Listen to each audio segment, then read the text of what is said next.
हमारे मन में गंदे विचार क्यों आते हैं? हम नहीं चाहते, पर फिर भी हमारे मन में गंदे विचार आते रहते हैं।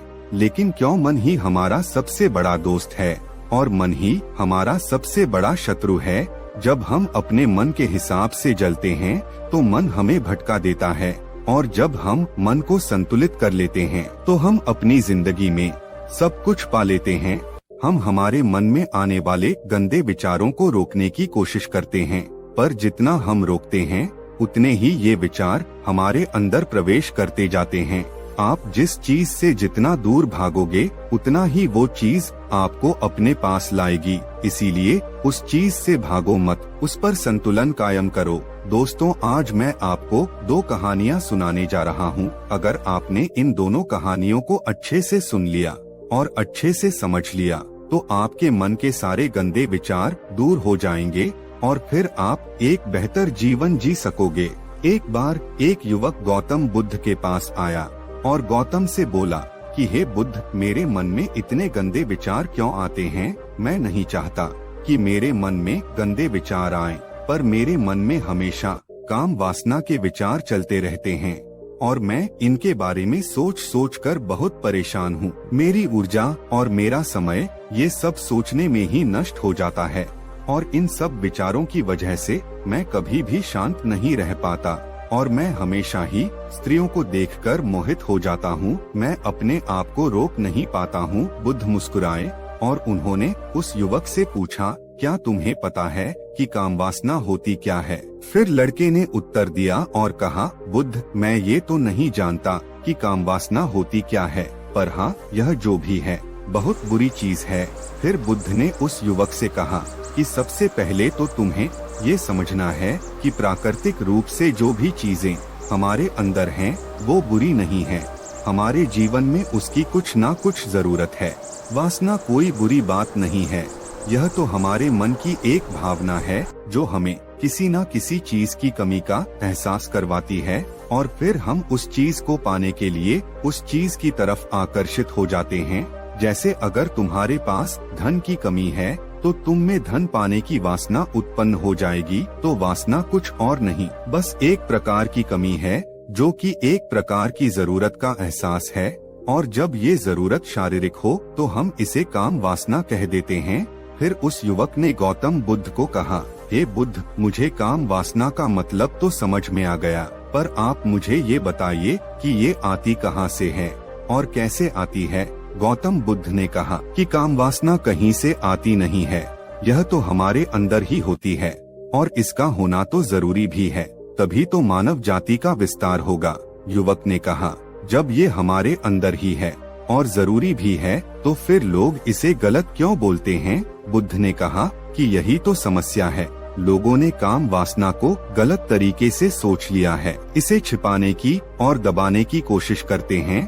काम वासना गलत नहीं है, बल्कि काम वासना का गलत तरीके से प्रयोग करना गलत बात है। लोग जिससे प्रेम करते हैं बस उसी के लिए जीने लग जाते हैं, उसे पाना ही अपना लक्ष्य बना लेते हैं और उसी के बारे में हमेशा सोचते रहते हैं, पर ये सब गलत है। बुद्ध ने युवक से कहा, क्या तुम्हें पता है जानवरों में भी काम वासना होती है? युवक ने उत्तर दिया, हाँ बुद्ध, जानवरों में भी काम वासना होती है, क्योंकि जानवर भी तो आखिर अपनी पीढ़ी को आगे बढ़ाएंगे। बुद्ध ने कहा, तो फिर हम जानवरों की काम वासना को गलत क्यों नहीं कहते? युवक ने कहा, मुझे नहीं पता महात्मा, आप ही मुझे बताइए। गौतम बुद्ध ने कहा कि जानवर अपनी काम वासना का प्रयोग आनंद प्राप्ति के लिए नहीं करते, वो दूसरी संतान उत्पन्न करने के लिए काम वासना का उपयोग करते हैं। जानवरों को प्रकृति ने इतनी समझ नहीं दी कि वो काम वासना को अपने सुख का आधार बना सके, जबकि मनुष्य अपनी समझ के बलबूते पर प्रकृति में पाई जाने वाली हर एक वस्तु को अपने सुख के लिए प्रयोग करता है। हम इंसानों ने ही काम वासना को अपने सुख का साधन बना लिया है, जबकि प्रकृति ने तो हमें ये अपने वंश को आगे बढ़ाने के लिए दिया था, लेकिन इंसानों ने इसे अपने जीवन का परम लक्ष्य बना रखा है और इस तरह से काम वासना का बेलगाम हो जाना गलत है। युवक ने बुद्ध से पूछा, महात्मा जी, ये काम वासना हम पर हावी क्यों होती है, क्यों ये बेलगाम हो जाती है? तब गौतम बुद्ध ने कहा कि सुनो, अब जो मैं तुम्हें बताऊंगा उसे तुम ध्यान पूर्वक सुनना। काम वासना का सारा खेल तुम्हें समझ आ जाएगा, तुम्हें तुम्हारे सारे सवालों का जवाब मिल जाएगा, बस तुम्हें ध्यान से सुनकर समझना है। फिर गौतम बुद्ध युवक को बताना शुरू करते हैं कि एक बार की बात है कि किसी आश्रम में गुरु और उनके शिष्य रहा करते थे, जिसे रोजाना आश्रम के बाहर स्थित गांव में भिक्षा लेने के लिए जाते थे। उस आश्रम का एक शिष्य जिस गांव में भिक्षा लेने जाता था, उस रास्ते में एक नदी पड़ती थी। वह शिष्य रोज उसी रास्ते से भिक्षा लेने जाता था। एक दिन उस शिष्य ने देखा कि एक लड़का पेड़ के पीछे छिपा है। वो शिष्य उस लड़के के पास गया और उससे जाकर बोला, अरे भाई, तुम इस पेड़ के पीछे छिपकर क्या देख रहे हो? लड़के ने कहा, अरे तुझे नहीं दिख रहा क्या कि मैं क्या देख रहा हूँ? तब उस शिष्य ने नदी की तरफ देखा तो वहाँ पर कुछ लड़कियाँ पानी भर रही थी। मुश्किल से वो सारी लड़कियाँ 14 या 15 साल की होंगी। तब उस शिष्य ने उस लड़के से कहा, अरे भाई, वहाँ पर तो लड़कियाँ पानी भर रही है, इसमें छिपकर देखने वाली क्या बात है? तब वो लड़का उस शिष्य की तरफ देखकर उससे कहता है, अरे पागल, तुम्हें दिखाई नहीं दे रहा क्या कि कैसे ये परियां नदी से पानी निकाल रही हैं? जरा उनकी अदाओं को तो देखो, उनके कोमल शरीर को देखो, उनकी पतली कमर मटके को उठाते समय बल खाती है और उनके बाल उनकी कमर पर कैसे लहरा रहे हैं, मानो सुंदरता बिखरी पड़ी हो। उस शिष्य ने फिर नदी की तरफ देखा और इस बार वह शिष्य देखता ही चला गया। अभी तक तो उसे कुछ भी नजर नहीं आ रहा था और वो बिल्कुल निर्भय था। उसे किसी भी बात का कोई डर नहीं था। लेकिन अब वो छिपने लगा और उन लड़कियों को देखने लगा जैसे उसने कोई अपराध कर दिया हो। और जब वो शिष्य उन लड़कियों को छिपकर देख रहा था, तभी वो अचानक अंदर से कांप गया और उसने कहा कि ये मैं क्या कर रहा हूँ? मैं जो कर रहा हूँ वो सही नहीं है, मुझे यहाँ से चले जाना चाहिए। और फिर वो जल्दी से वहाँ से चला गया। वो आश्रम पहुँच जाता है। आश्रम जाकर वो अपने कार्यों में लग गया, लेकिन जो अभी वो देखकर आया था वही उसकी आंखों के सामने बार बार आ रहा था। उसके मन में वही दृश्य चल रहा था। उसका मन वही सब कुछ देखने के लिए तड़प रहा था। उसका किसी भी काम में मन नहीं लग रहा था। सुबह होते ही वो रोज जल्दी ही भिक्षा के लिए आश्रम से निकल जाता और उस नदी के पास वाले वृक्ष के पास जाता, जहाँ पर वो लड़का पहले से मौजूद रहता था। उसके साथ मिलकर लड़कियों को छुप छुप कर देखता था। अब वह शिष्य हर रोज ये सब करने लग गया। ये उसके रोज का काम हो गया था। अब उस शिष्य का मन किसी भी काम में नहीं लगता था। वो हमेशा ही किसी न किसी प्रकार के विचार में उलझा रहता।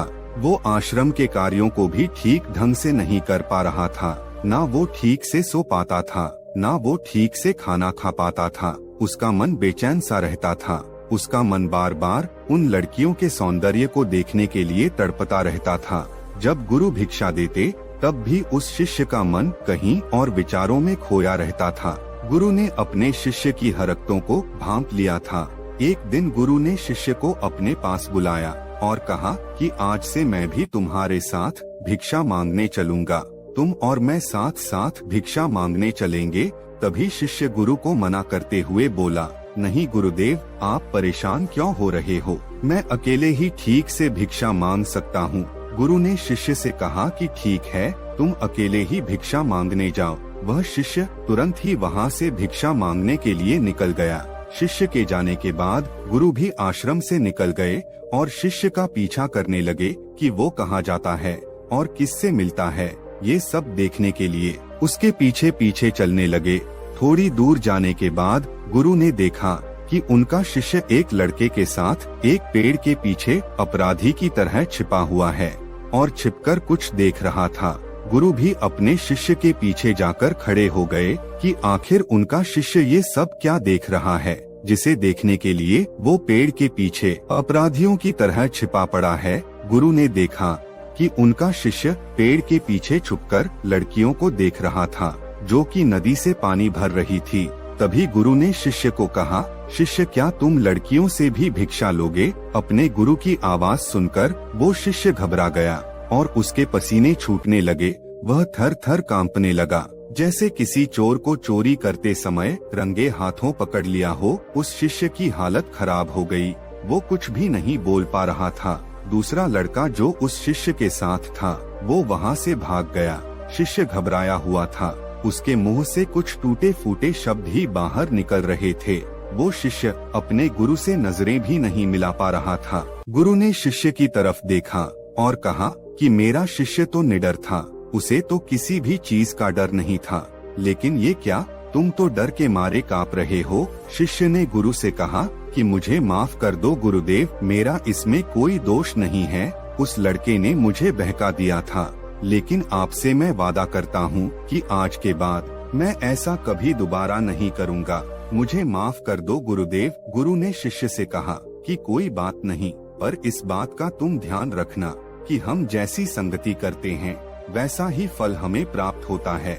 हम जैसी संगति करते हैं उसके विचार हमारे अंदर प्रवेश करते हैं, इसीलिए अच्छी संगति करो जिससे तुम्हारे अंदर अच्छे विचारों का प्रवेश हो। फिर गुरु और शिष्य आश्रम लौट आए और फिर वो शिष्य अपने हर कार्यों पर ध्यान देने लगा। उसने उस रास्ते को छोड़ दिया और दूसरे रास्ते से जाने लगा। वो अपने काम को ध्यान से करता, लेकिन धीरे धीरे उसके अंदर क्रोध उत्पन्न हो गया और फिर वो दूसरे शिष्यों पर क्रोध करने लगा। वो बेचैन रहने लग गया। अब वो सही समय पर भोजन भी नहीं करता था, वो भोजन भी बहुत कम खाता था। एक रात गुरु शिष्य के पास आए और उससे बोले कि अब तक तुमने कितनी बार अपना वादा तोड़ दिया। यह सुनकर शिष्य अपने गुरु के चरणों में गिर गया और रोने लगा। रोते रोते उसने गुरु से कहा कि गुरुदेव, मैं कई बार अपना वादा तोड़ चुका हूँ, फिर वादा कर लेता हूँ, लेकिन हर बार मैं वादा तोड़ देता हूँ। मेरा मन मेरे नियंत्रण में है ही नहीं। मैं बहुत कोशिश करता हूँ कि मैं अपने मन से सारे बुरे विचारों को निकाल दूं, लेकिन मैं चाहकर भी ऐसा नहीं कर पा रहा हूँ। फिर गुरु ने शिष्य को कहा कि चलो मेरे साथ। गुरु शिष्य को आश्रम के बगीचे में लेकर गए और शिष्य से कहा कि देखो, यहाँ पर कुछ नालियाँ बनी हुई है जिससे नदी का पानी इन पौधों तक आ रहा है और ये पानी एक निरंतर बहाव से आ रहा है। क्या तुम इस पानी के बहाव को रोक सकते हो? शिष्य ने कहा कि हाँ गुरुदेव, मैं इस पानी के बहाव को रोक सकता हूँ। उस शिष्य ने मिट्टी उठाकर उस नाली में डाल दी। वो पानी थोड़ी देर के लिए रुक गया और फिर थोड़ी देर बाद उस मिट्टी के ऊपर से पानी आ गया। गुरु ने शिष्यों से कहा, अरे ये क्या, यह तो पानी रुका ही नहीं। फिर शिष्य ने कुछ कंकड़ पत्थर उठाकर उस नाली में डाल दिए और फिर से थोड़ी देर के लिए पानी रुक गया, लेकिन फिर थोड़ी देर बाद ही उन कंकड़ पत्थर के ऊपर से पानी निकल आया। फिर गुरु ने कहा, ये क्या हुआ, पानी तो फिर से आ गया। तुम तो बोल रहे थे कि तुम इसे रोक दोगे। क्या हम किसी काम को रोकना चाहें तो क्या हम उसे रोक नहीं सकते हैं? तब शिष्य ने कहा, कोई बात नहीं गुरुदेव, मैं इस पानी को तो आपको रोक के ही दिखाऊंगा। फिर वो शिष्य एक बड़ा सा पत्थर लेकर आया और उस नाली पर डाल दिया और पानी रुक गया।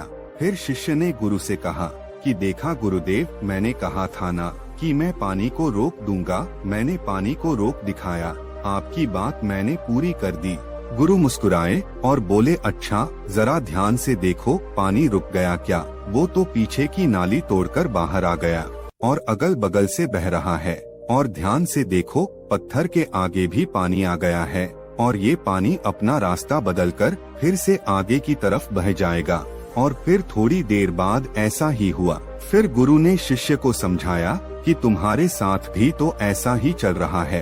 तुम बार बार प्रयास कर रहे हो, बड़े से बड़ा प्रयास कर रहे हो, पर हर बार तुम्हारा प्रयास टूट रहा है और ये हमेशा टूटता ही रहेगा। तुम कितना भी बड़ा पत्थर रख लो, लेकिन पानी तो अपना रास्ता बना ही लेगा। यह सब देखकर शिष्य निराश हो गया। फिर शिष्य ने गुरु से कहा कि हे गुरुदेव, क्या कोई तरीका नहीं है जिससे मैं इन गंदे विचारों से बाहर निकल सकूं और ये मेरे मन में आए ही नहीं। गुरु उस शिष्य को नदी के पास ले गए जहाँ से उस बगीचे में पानी आ रहा था। गुरु ने शिष्य से कहा, वो पानी इसी नदी से जा रहा है। अगर हम यहीं से उस रास्ते को बंद कर दें तो क्या हम पानी को रोक नहीं सकते हैं? शिष्य ने कहा कि हाँ गुरुदेव, अवश्य ऐसा हो सकता है। मैं इस पानी को यहीं से बंद कर देता हूँ, फिर आगे की नाली में पानी जाएगा ही नहीं और फिर बगीचे में पानी जाएगा ही नहीं। उस शिष्य ने नदी से जाने वाले रास्ते को बहुत मेहनत करके पत्थर और मिट्टी डाल कर बंद कर दिया और गुरु से कहा कि गुरुदेव, मैंने पानी को बंद कर दिया है, अब ये पानी बगीचे में जाएगा ही नहीं। तब गुरु ने कहा कि अगर पानी बगीचे में नहीं जाएगा तो पेड़ पौधों को पानी कहाँ से मिलेगा? उन पेड़ पौधों को तो पानी की आवश्यकता है और उन पेड़ पौधों में कुछ पेड़ पौधे तो ऐसे हैं जिनको रोज पानी की आवश्यकता है, वो तो मुरझाकर मर ही जाएंगे, उनका क्या होगा? पानी तो हमें खोलना ही होगा। शिष्य ने गुरु की बात सुनकर वापस नदी से जाने वाले पानी का रास्ता खोल दिया। तब गुरु ने शिष्य से पूछा, अगर हम इस नदी के पूरे पानी को बगीचे की तरफ मोड़ दें तो क्या होगा?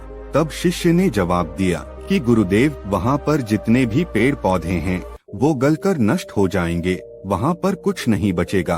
तो गुरु मुस्कुराए और बोले, तुम इस बात को समझो कि हमें किसी भी चीज को रोकना नहीं है, बस हमें हमेशा संतुलन बनाए रखना है। कम पानी से भी पौधे नष्ट होते हैं और ज्यादा पानी से भी पौधे नष्ट होते हैं। हमारा जीवन संतुलन से ही चलता है। गुरु ने शिष्य से कहा कि अगर मैं तुम्हें कुछ कहूँ कि तुम आम के बारे में मत सोचो तो तुम्हारे मन में सबसे पहले किसका चित्र आएगा? शिष्य ने कहा कि गुरुदेव, मेरे मन में तो पहला चित्र आम का ही आएगा। गुरु ने कहा कि जब हम गंदे विचारों को जबरदस्ती रोकने का प्रयास करते हैं तो वो और मजबूती के साथ हमारे अंदर प्रवेश करते हैं, हमारे अंदर उठते हैं। इसीलिए हमें उन्हें कभी भी दबाने की कोशिश नहीं करनी चाहिए। फिर गुरु ने शिष्य को समझाते हुए कहा कि हमारे गंदे विचार बुरे लोगों की संगति करने की वजह से भी आते हैं। कई बार क्या होता है कि कामुकता हमारे अंदर होती नहीं है, लेकिन कुछ अश्लील लोगों के साथ रहने की वजह से यह हमारे अंदर हावी हो जाती है। फिर उस शिष्य ने कहा कि गुरुदेव, आप सही कह रहे हैं, मैं अपने मार्ग से भटक गया था। फिर वो शिष्य उस रात बहुत चैन की नींद सोया। सुबह अपने कार्यों को पूरे मन से किया और फिर सुबह वो भिक्षा लेने के लिए उसी रास्ते से गया जहाँ वो लड़का आज भी पेड़ के पीछे छिपकर उन लड़कियों को देख रहा था। वह शिष्य उन लड़कियों के पास गया जहाँ वो लड़कियाँ पानी भर रही थी। उसने उन लड़कियों से पानी मांगा। उन लड़कियों में से एक लड़की ने उसे पानी पिलाया और उस सन्यासी शिष्य के चरण छुए। शिष्य ने उसे आशीर्वाद दिया कि तुम्हारा कल्याण हो। शिष्य का मन सकारात्मक ऊर्जा से भर गया। उसके चेहरे पर मुस्कान आ गई थी, जैसे कि उसे कुछ खोया हुआ वापस मिल गया हो। वो वापस अपने रास्ते से जाने लगा। तभी पीछे से वो लड़का आ गया जो पेड़ के पीछे छुपा हुआ था।